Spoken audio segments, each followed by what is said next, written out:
In the next half hour on Business Live, Ghana's debt could be subject to interest rate review as restructuring plan comes up as major precondition before official International Monetary Fund program negotiation commence by end of month. Ahead, we'll hear from research lead at GCB Capital, Courage Buti. Looking at the interest cost and renegotiating them, there is a whole framework for that. But the whole essence is to make sure that your debts become sustainable now and you're able to service the obligations as they come. Also, a boost to Ghana's transport system. The country is set to receive an electric light rail transportation, also known as tram system, developed by private partner Knights Technologies in collaboration with the Ministry of Railway Development. In about 4 lines, and so that will shorten the congestions and things in Kumasi. And then we also divided it into 3 phases, the inner one, then the outer one. Plus, government urged to set up an aquaculture development fund as Ministry of Finance readies to support the Aquaculture for Food and Jobs program. We also encourage that the ministry should consider also setting up an aquaculture development fund to support this kind of initiatives in the long term. And later in the bulletin, Joy Business Van revisits Wear Ghana, which sparked a fashion revolution in Ghana with its Gigi Wear clothing line. We have this and more coming up on Business Live. My name is Beverly Broohm. Do stay with me.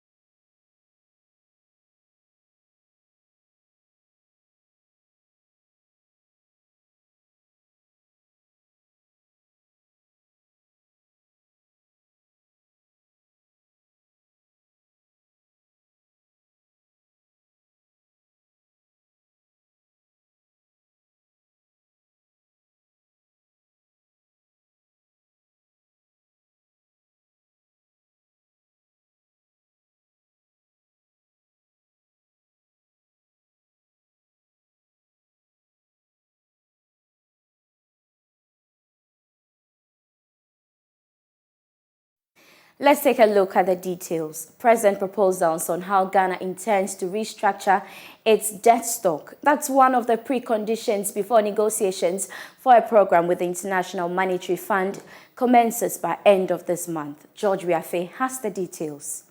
Sources close to the negotiations have maintained that the country's rising debt stock will be the main focus of any program that will be put together and backed by the IMF. This is because Ghana's total debt stock of 393 billion Ghana cedis ending June this year has reached levels that can be described as unsustainable. It is for this reason that is why the IMF is proposing that Ghana's enhanced domestic program that is put together should come up with some proposals on how to deal with the situation. Joy Business understands that if government should be pressed with this debt restructuring thing, then it might be forced to take some drastic measures that could affect its ability to borrow on the international market going forward. The World Bank and the IMF are also putting finishing touches on Ghana's debt sustainability analysis. This report is expected to influence the kind of program that Ghana could get. Meanwhile, the gentleman that will be leading the IMF team to negotiate a program with Ghana, Sifani Rodi, is in town. The visit Joy Business understands will afford him an opportunity to familiarize himself with the terrain ahead of the mission visits later this month. He has already met Finance Minister Ken Oforiatta and First Deputy Governor of the Bank of Ghana, Dr. Maxwell Opoku-Afare. He will also be engaging other government officials and civil society groups, as well as some personalities. Mr. Roddy, who has been in town for 2 days, should be flying out to Washington, D.C., USA, tomorrow. Meanwhile, research lead at GCB Capital, Courage Buti, says the request from the Bretton Woods institution could ensure efforts at bringing the country's debt to sustainable levels. He spoke on the marketplace.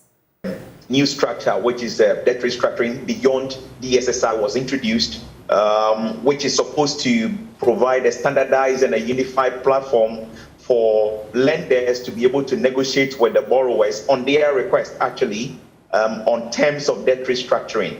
Now, we've seen as an example for Zambia, when they requested for an IMF program in 2020, I think November 2020, that due to the size of their debt, and I must say Zambia defaulted on their Eurobonds anyway, they are one of the first post-Eurobond defaulters, really, and post-COVID defaulters, really. And when they applied for a program with IMF, I think somewhere in November 2020, for an extended credit facility, the IMF requested as a precondition that given their current debt levels, the debt service obligations, and all of the risks they face, which deny them access to the international capital market, they have to restructure their debt. That process took 2 years until recently, when they made progress with the official bilateral lenders, leading to an approval of the program from the IMF last Thursday, really. So in short, restructuring will mean renegotiating terms of your debt. It might mean extending the term of payment or the years of payment. It might mean looking at the interest cost and renegotiating them. There is a whole framework for that. But the whole essence is to make sure that your debts become sustainable now and you're able to service the obligations as they come. Now, Kumasi is set to become the first city in Ghana to have an electric light rail transportation as part of the government's efforts to ease traffic congestion in capital cities known as the tram system. The project is one of the sophisticated systems of transport found mostly in Europe, and it operates on a rail that travels on tramway tracks on a public urban street. Chief Executive and Board Chairman of NITES, Dr. Carl Lai, made this known at the launch of his outfit's 25th anniversary in Accra. The following report has more. The tram technology is currently being developed by NITES AS of the Czech Republic in collaboration and cooperation with the Ministry of Railway Development. According to Dr. Lai, the system would operate 3 main lines aimed at decongesting the city of Kumasi and pave way for easy flow of traffic. I invited a 16-member delegation from the Ministry of Railway Development led by Honorable Apia Kubi, the Chief Director, and the technical men to the Czech Republic for them to see the way we run our tram system, and they were so impressed with what they saw. So that led to the signing of an MOU between us, NICE AS, and the Ministry of Railway Development. Actually, they were planning to have Accra, and they've given Accra to about a Chinese company and Australian company or South African company. And so we were giving Kumasi to do the feasibility study. So we worked closely with KNUST to be able to develop the concept note and the feasibility study, which we've done, and that's what we show. We're having about 4 lines, and so that will shorten the congestions and things in Kumasi. And then we also divided it into 3 phases: the inner one, then the outer one. Dr. Lai also shed more light on some technologies his outfit has churned out to enhance the economy 25 years on. We signed a contract agreement with the Ministry of Food and Agriculture to supply 50 number of modular steel bridges. Basically, as we said, we are giving 100 years guarantee for the bridges that we are manufacturing. And as you said, the ministry is so grateful for the good job we are doing. And we are going for the second phase of the project, which will be 100 bridges maybe from next year. Prior to that, 2018, as you saw on the screen, I invited the Minister for Food and Agriculture to the Czech Republic. Our company was able to arrange about 20 million euro interest-free for the support of the Planting for Food and Jobs program. And so far, they've been able to utilize about 10 million euro, and it's left with 10 million to use. We also designed the poultry project for them, and the poultry project is we want to have it in Greater Accra, Ashanti region, and the Bronga-Afo region. And in fact, if we're able to execute this project, we'll be able to stop importation of poultry products into the country by 40%. Businesses are being urged to invest in human capital to ensure that their data is cyber safe. According to cyber expert Eduardo Borochin, it is about time companies increase budget allocation for capacity building of personnel in cybersecurity as the space is gradually moving away from the availability of technology to the competence of the personnel handling the technology. He spoke at the Israel-Ghana Cybersecurity Executive Workshop here in Accra. At 2020, there were 3.12 million unfilled cybersecurity job positions globally. Eduardo Borochin, Sales and Global Development Manager at Triple P Consulting, an Israeli cybersecurity firm, indicated that to fill this gap, businesses need to invest in training their employees. We are in September. This is time of budget allocation. Increase your budget for capacity building. Increase your budget in human capital. That's the first point. Second point, invest in a cyber readiness strategy. Not only about cyber defense, but also about how to deal with cyber attacks. And the third point is that cybersecurity is risk mitigation. Let's look at compliance. Let's look at governance and regulation. Let's look at compliance regulations like ISO and SOC 2. Let's look at our suppliers. Let's look at our employees. Let's build together an ecosystem that we have qualified people, that we have a proper cyber readiness program.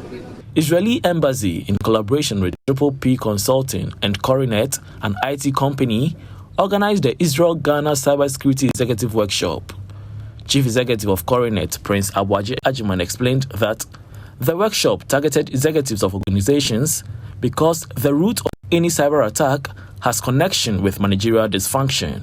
We targeted the executives because cybersecurity today actually goes beyond technology. If there's a cyber attack, I mean, on the surface of it, you probably think it's technology failure, but embedded in that attack is a lot of managerial problems that needs to be dealt with.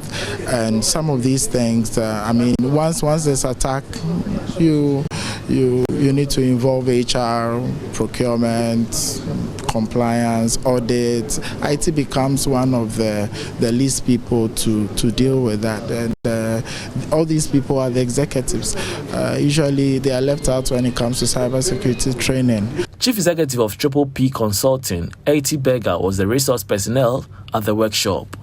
She highlighted some key points businesses should consider in the case of a cyber attack or to prevent an attack from happening. Invest in capital, in the human capital, because as long as you have professional and skilled people, you will have a better treatment in this incident. You need to be aware what to be afraid of. You need to act as a paranoid, always looking back and see whether you're under attack. And 3, pay attention on technology, but not only on technology, but also on methodology and GRC.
So on that note, we end Business Live here on the Joy News channel. For more news, do log on to myjoyonline.com/business. My name is Beverly Broohm. Enjoy the rest of our programs.